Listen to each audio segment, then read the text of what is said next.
Hey, welcome to your Astro Forecast for the week of August 5th. I'm Sarah Nicole. This is Twisted Goddess Tarot, and my mission is to help you navigate the cosmic energies with greater awareness. If you're watching right now, you are probably watching the replay, and if that's the case, go ahead and leave a comment so I can come back and say hi to you.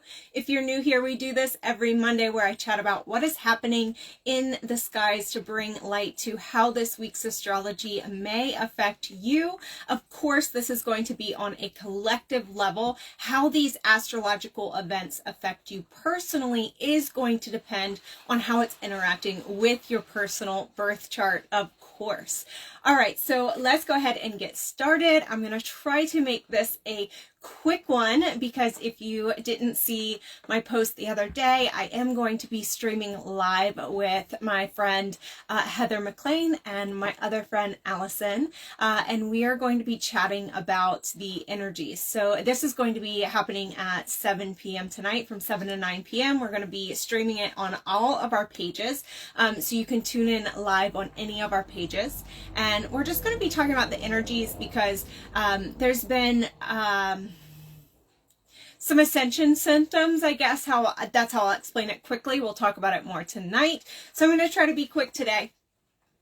Starting off with today, Monday, August 5th, we did have Mercury stationing retrograde this morning at 12:56 a.m. Eastern Standard Time. Some parts of the world, Mercury stationed retrograde yesterday, depending on your time zone. So Mercury retrograde at this point is going to be, it's going to last until August 28th, and it's going to be retrograding from 4 degrees of Virgo back to 21 degrees of Leo. So really pay attention to where that is in your birth chart to know where this Mercury retrograde is going to be affecting you.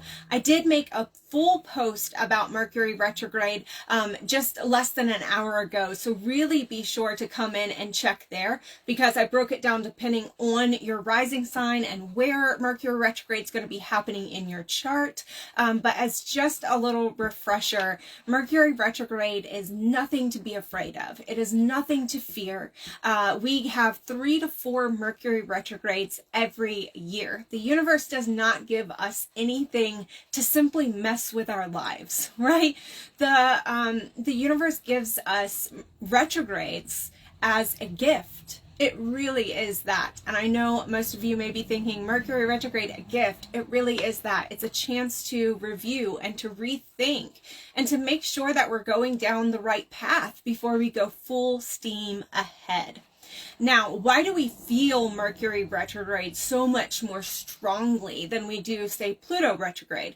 That's because Mercury is close to us, so much closer to us than Pluto or Neptune or Uranus or even Saturn and Jupiter. And so we feel its effects much more strongly than those outer planets. Those are much more subtle energies. So that's one reason that Mercury retrograde really gets a bad reputation.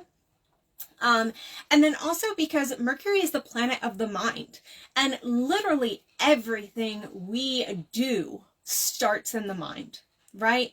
We have to think it before we say it. We have to think it before we achieve it. We have to think it before, our brain is what controls the muscles to move and to make movements. And so Mercury, the planet of the mind, is really something that influences us very heavily, not just because it's so close to us, but also because think about how much you use your mind for. Your thoughts, your communication, your perception, your outlook on life, how you take in information around you. This is such an important part. And when a planet is retrograde, its energy really slows down. And so this is a time period where we are being asked to slow down, or being asked to slow down and really think about what we say before we say it, really review what our thoughts are, what our self-talk is, the narratives that we're paying attention to, and to really just slow down and make sure that we are making the right decisions moving forward.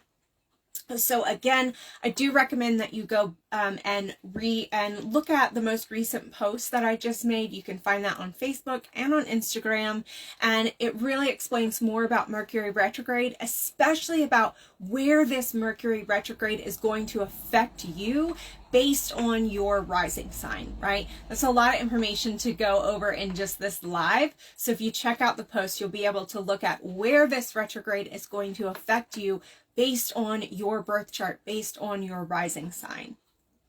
Also this week, specifically on Thursday, August 8th, we are having the Lionsgate portal. Now, what is the Lionsgate portal? I'm sure you all have heard about it, but what is it really, right? What is it really? So it's the celebration of the rising of the star Sirius. So there is some astrological backing to this numerology portal, right? We have like the 1-1 portal and the 2-2 and the 3-3, and a lot of those are just numerology. But this one does have some astrological backing, and that's why we're talking about it in the Astro Forecast. So what is the Lionsgate portal? It is the celebration of the rising of the star Sirius, which is considered our spiritual sun, right? So our sun, soul, is our physical sun. The sunlight warms our bodies, right? And allows for plants like physical matter to grow. Whereas Sirius, our spiritual sun, warms our spiritual self and allows the nutrients for our spiritual self, our soul, to grow. So remember back in early July when we had the Sirius portal, that is where the sun aligned with the star Sirius, or was conjunct the star Sirius. Now, when that happens, the sun's brightness overpowered the star Sirius since then, making it not visible in the night sky. So even our ancient ancestors would look up and revere Sirius, our spiritual sun. And then during this time from the Sirius portal in early July to early August, where we're at now, the star Sirius would go away in the night sky. Back then, they didn't know that it was because the sun's brightness was overpowering it, right? Now we know that, but back then it was just our spiritual sun has disappeared, has died, right? Now, during the Lionsgate portal, of course, it's not always exactly on 8/8. Depending on where you live in the world, when the star Sirius actually becomes visible in the night sky again is going to vary day to day, but we have selected 8/8 as the day to celebrate that because of the numerology importance there. So during the Lionsgate portal, the sun has moved far enough away from the star Sirius that we can see our spiritual sun in the night sky again. So it is the rising or the rebirth of our spiritual sun. That is what we're really celebrating with the Lionsgate portal. We're celebrating the rebirth of our spiritual sun, okay? So this magical day combines numerology and astrology to bring energetic upgrades and to bring a spiritual re-emergence. So the number 8 in numerology represents mastery, accomplishment, and action, and 2024 is an 8 year. So we're in the year of the number 8, where we're really looking at that mastery, at that accomplishment, at that action. 8 is the number of karma, right? So it's really about are we doing the right thing? Are we getting what we deserve?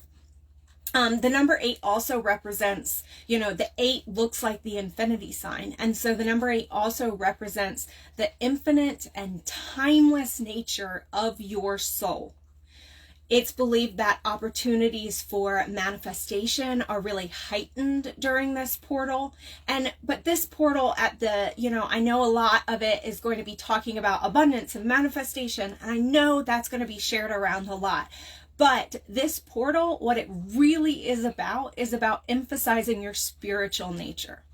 Okay, so the Lionsgate portal is said to bring healing and awakening to your heart, to your third eye, and to your soul star energy center. So if you focus on these chakras this week, it's going to help you to focus that incoming energy into those places, into those spaces where you want to see that growth happening.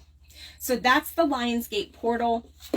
And then lastly, this week on Friday, August 9th, we have goddess asteroid Juno moving into Libra, where it will stay until November 3rd. So Juno is the goddess asteroid of commitment, of marriage, of loyalty. Where she is, both in your personal birth chart and in the current cosmic dance, can really influence what you need to feel fulfilled in your partnerships, what you're looking to commit to, where you're going to find long-term commitment, what you're going to long-term commit to. So in Libra, we are really needing, Libra is the scales of balance. So in Libra, Juno in Libra is really needing balance and equality in our commitments, in our partnerships, in our relationships. So we're really needing cooperation in our commitments.